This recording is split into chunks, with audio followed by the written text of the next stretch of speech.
Hey, what's up? What's up? What's up, guys? It's me, Ayo, the closer, giving you the scoop about what's happening in the housing market and getting you confidently to the closing table.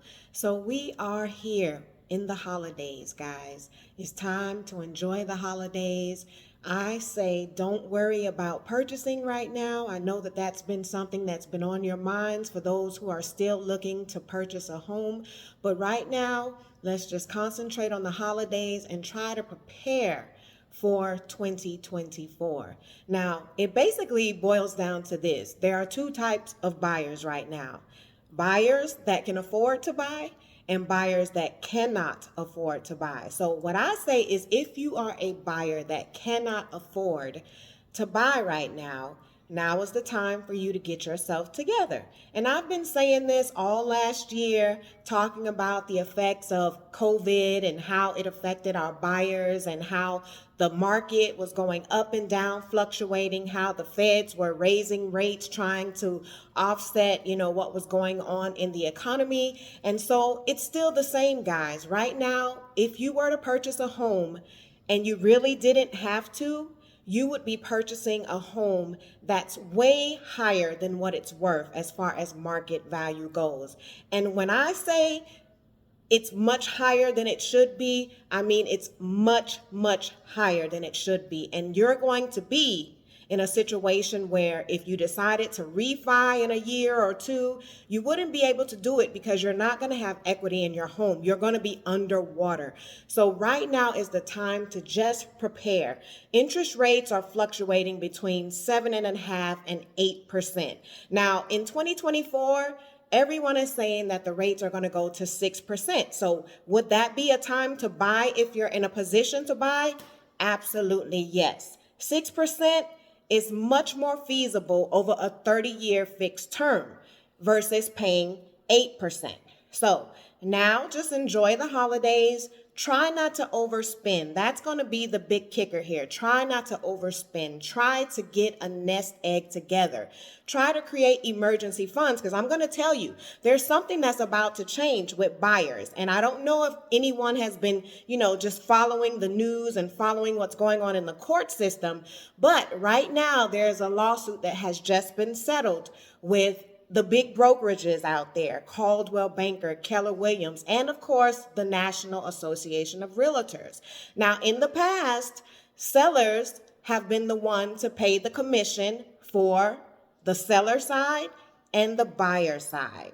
That means that cost was not something that the buyer had to be concerned with. As a buyer, you only had to be concerned with your down payment, closing cost, of course, maybe some reserves that were a requirement from your lender.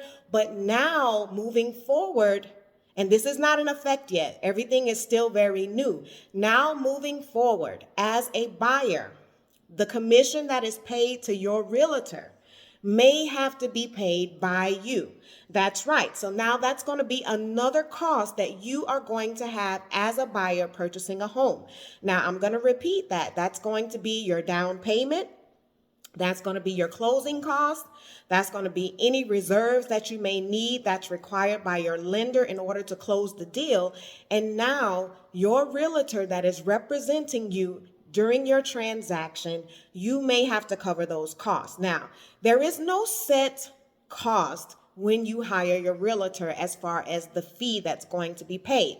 Typically, how it has been is that your buyer, your realtor, your buyer's agent is going to be receiving half of the commission that the seller's brokerage is receiving as compensation, which adds up to about 3%.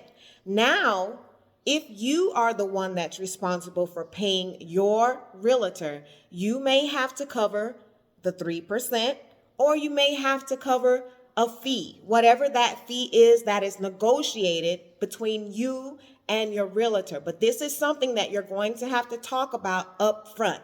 Now, once again, I said things have not changed yet. Things are still the way they've been traditionally. But this is something you are going to have to consider moving forward. So, once again, guys, the time to prepare, if you're one of those buyers that are not ready, that is not ready to purchase a home. This is the time to start saving.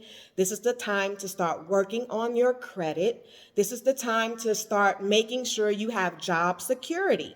This is the time to start making sure that all of your debt has been taken care of, because the debt to income ratio has a great impact on what you're going to be able to afford. And of course, for people that are dealing with student loans, your student loans definitely affect your ability to purchase a home. Now, if you're doing the student loans, I would say try to make sure you get into the best program. Right now, the Save Repay program is the program to get into.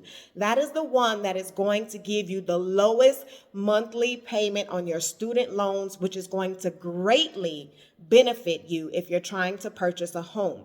And remember, I did a video back a few months ago about student loans, and of course the type of loan that you have. If it's FHA, if it's conventional, if it's VA, then your student loan is calculated differently.